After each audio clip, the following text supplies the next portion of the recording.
human-leopard conflict has begun. In the Indian epic Ramayana, Lord Rama was said to have built a bridge connecting India and Sri Lanka with the help of an ape army. Whether man-made or natural, using this former land connection, known as Adam's Bridge, animals crossed over to Sri Lanka from India. Leopards also made the crossing, ultimately becoming its top carnivore. Later, after the reign of Sinhalese kings, Sri Lanka came under colonial rule. With the following expansion, forests diminished. Virgin jungles were cut down to make way for vast plantations.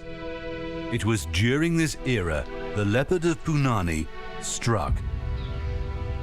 මට දැනගන්න ලැබුණා මේ පුනානි වසමේ වැඩ කරන වෙලාවේ පුනානි කොටියේ සම්බන්ධව මිනිසුන්ගෙන් අහවට කිව්වා ඒවකට මේ ප්‍රදේශයේ පාලනය කරලා තියෙන්නේ ඒ රටේ මහත්තුරු හා කෝරළේ මහත්තුරු විසින් තමයි පාලනය කරලා තියෙන්නේ. මහා විශාල වනාන්තර ප්‍රදේශයකින් ගහන වෙච්ච නිසා වනසතුන්ගේ නොයෙක් කරදර හිංසා මේ ප්‍රදේශයේ තිබිලා තියෙනවා.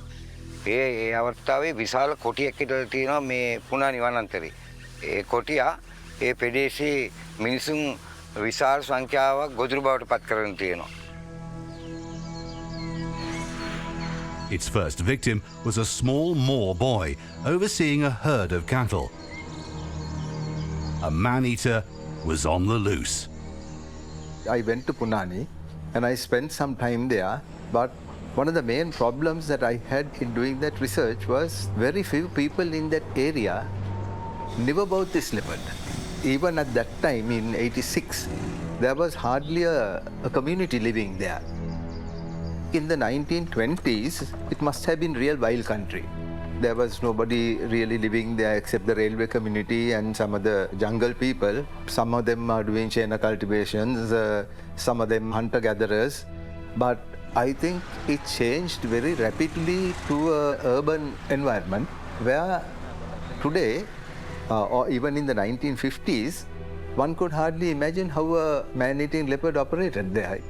The Sri Lankan leopard is one of 9 recognized subspecies of leopard and is the country's apex predator. As the largest carnivore in the country, it determines the number of prey species such as spotted deer, wild boar, and sambar. The local leopards are larger in comparison to their relatives elsewhere. They have supple, elongated bodies, and as characteristic to this species, their rusty yellow coat is peppered with black spots.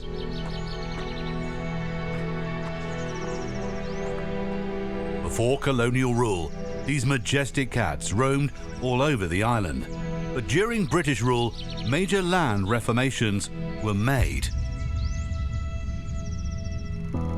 Agriculture was encouraged, including the production of coffee. As the result, rail was introduced to transport coffee from the hill country to the port of Colombo. Later, coffee was replaced by tea plantations.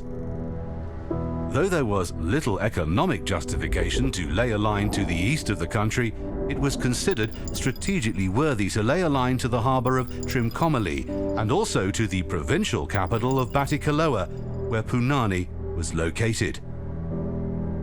By 1921, plans were made to extend the Batticaloa-Trincomalee railway line.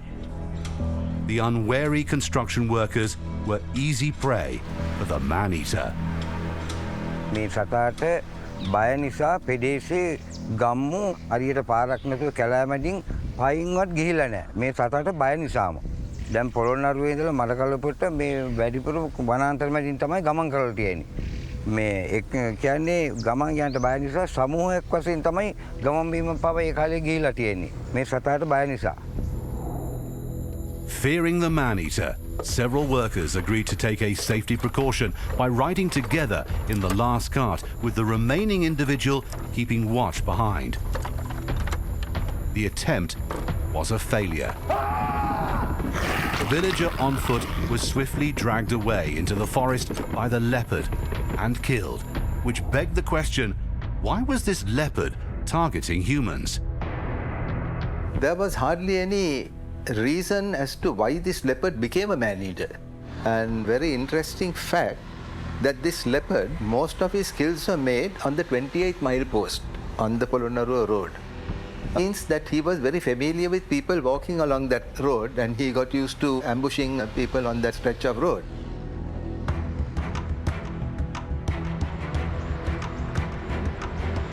Today, the Polonnaruwa Punani Road is relatively busy with traffic.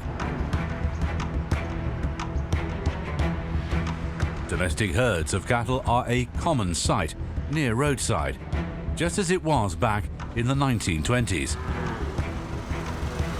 For a period of 6 months in 1924, this stretch of road, especially the area between Punani and the Vakanani turnoff, was the hunting ground of the man-eater. The killings generally happened between the 28th and the 31st milestones.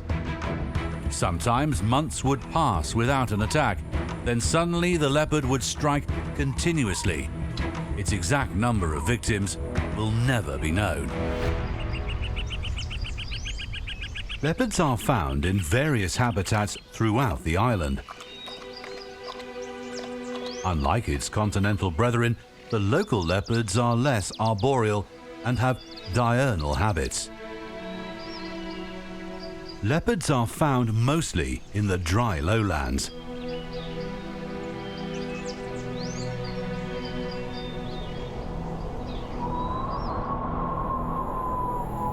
Normally nocturnal, these clever cats prefer to hunt under the cover of darkness. Opportunistic hunters, they won't pass on easy prey. Similarly, the Punani leopard must have stalked its victims in the dead of night.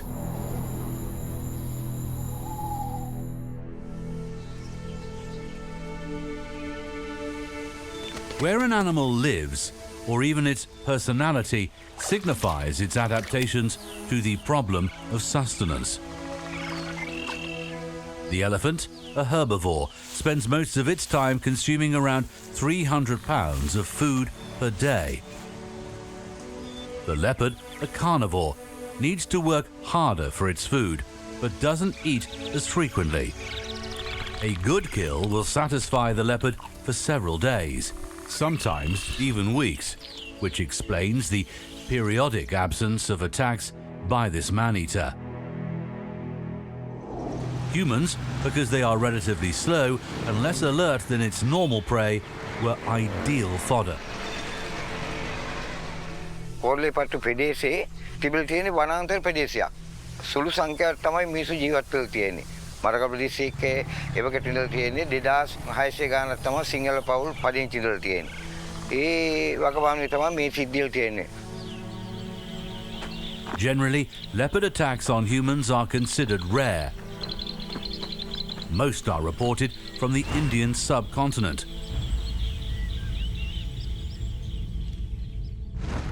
During the British Raj in India, animals were killed for sport. Tigers were largely hunted by colonialists and the elite. With no tigers or lions in Sri Lanka, leopards became a target of trophy hunters. Interestingly, former hunter and later conservationist Jim Corbett hunted the man-eating leopard of Rudraprayag in India around the same time the Punani leopard was active. Corbett further stated that when a tiger becomes a man-eater, it loses all fear of man, but a leopard, even after it's killed scores of humans, never loses its fear of man. So, how did the leopard of Punani become bold enough to attack people? Some communities in that period, they didn't bury their dead, or they didn't cremate their dead. They just went and made the last rites and kept the body in the jungle. And most probably this leopard had eaten and got a taste of human flesh. And also at the same time, when he first really killed the first human being, he must have thought to himself, well, this is easy prey. In the wild, leopards are solitary hunters. They don't hunt in packs and will generally hunt in one of two ways. Either it will ambush prey, or, as seen here, it will stalk its victim.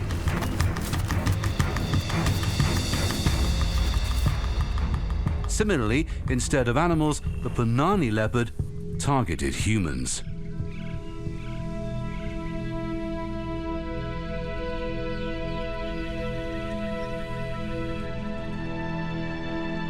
As the killings of punani escalated, the government agent sent a telegram to renowned hunter Shelton Agar, denoting a bounty for a man-eating leopard. When I was in the tea trade, I used to visit some of the estates, and some of the older planters knew Shelton. He was supposed to have been a perfect gentleman and also a very good shot, and he was a very good planter also at the same time. Agar, confident of his hunting skills, accepted the challenge and travelled 175 miles before reaching his destination. Once Shelton Agar started hunting him, the last victim was Manikam. But before that, nobody knew about the leopard. They knew that people were getting killed, but the local people didn't pay very much attention until some of the railway workers went missing. And then Altendorf, who was the railway inspector, he is the one who first got the leopard gazetted. Now, Altendorf, who was an educated man and a railway inspector, he identified the seriousness of it. You know, this must have been happening so many times. People were losing and there was nothing happening. But then he's the one who actually managed to get Shelton Agar to come. Generally, humans are not the food of Sri Lankan leopards. In fact, the local leopards are blessed with a variety of prey.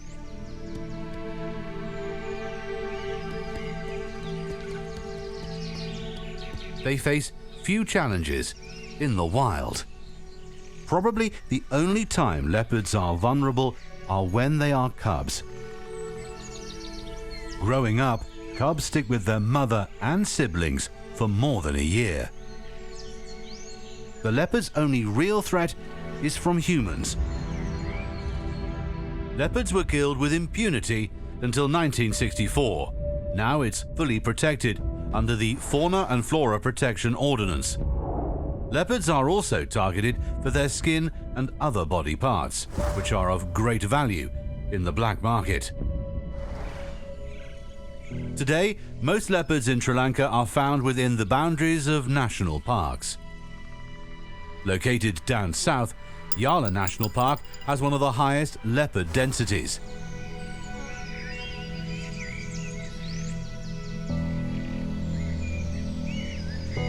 Local farmers nearby, like Gamini, face a unique problem from leopards, who often venture outside the park in search of food. Gamini's livestock consists mostly of cattle. The younger calves are often targeted by leopards. Every evening, Gamini would gather the herd and bathe them. Afterwards, he would rely on the assistance of specially constructed steel pens for security. The calves are then driven into these enclosures and locked until dawn. The leopards are unable to break in, hence the calves are well secure. But before this method was implemented, they were easy prey.